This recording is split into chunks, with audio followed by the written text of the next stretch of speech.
Good afternoon, I'm Charles Lejano. This is One News Now. UP OCTA Research team member Guido David says he regrets saying that the Philippines is already flattening the curve because it led many people to think that the threat of contagion is past.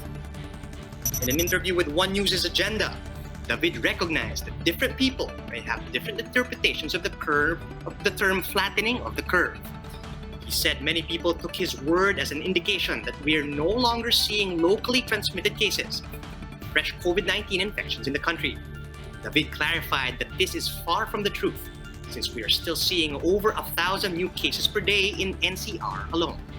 But he did confirm that the reproduction rate of the virus is now finally on a downtrend, after following an upward trend for the longest time.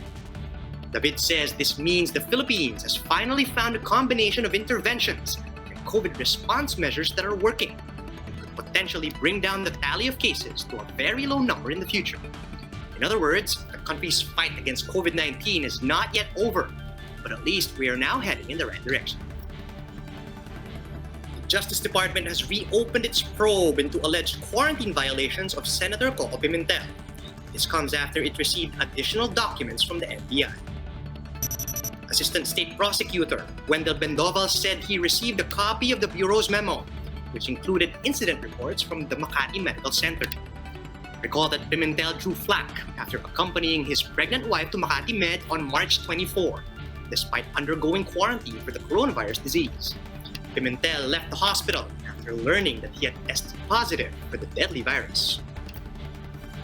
PCOO Undersecretary Lorraine Badoy says she would be willing to resign from her post under 4 conditions.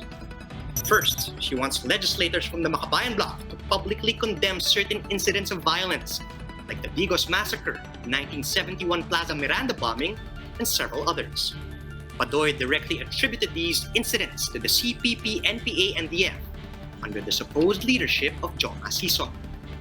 Badoy also wants opposition lawmakers to publicly condemn the alleged violent acts of the Communist Party to prove that they're not allied with the leftist faction. She also wants representatives like Franz Castro, Sara Ilago, Carlos Zarate, and others to promise they will aid the government in fighting the communist left. Badoy's final condition for her resignation is for the Makabayan bloc to call for the surrender of Joma Sison and other officials of the CPP, NPA, and DF, that they may face whatever charges and arrest warrants that await them. Recall that the PCOO official is already in hot water for red-tagging Makabayan members in the lower house, accusing them of being high-ranking party members of the CPP, NPA, and DF.